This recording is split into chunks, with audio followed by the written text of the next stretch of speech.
చూడండి బిర్యానీది మామూలుగా లేదు. ఈయన కొంచెం అడవిడిగా ఉన్నాడు కుర్రోడు. అంటే రావులపాలెం నుంచి వచ్చాడు. రావులపాలెం నుంచి రామకృష్ణ మర్చిపోయిందండి. చాలా బాగుంది బిర్యానీ.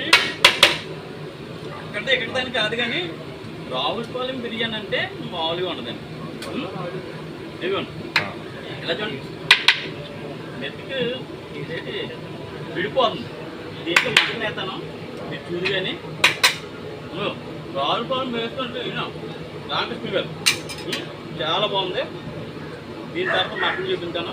ఓకే చూడండి, చూసి మీరు ఎప్పుడైనా వంటలకు కావాలంటే రావులపాలెం నుంచి ఫోన్ నెంబర్ కూడా చెప్తున్నాను. మీ ఫోన్ నెంబర్ ఎంత? 9177301114 రామకృష్ణ గారు. ఓకేనా? రావులపాలెం నుంచి ఎక్కడైనా ప్రాబ్లం అయితే ఆయన ఫోన్ చేయండి. మీరు రుచికరమైన వంటని మీరు చూడటమే కాదు తినొచ్చు కూడా. ఓకే అండి. Okay like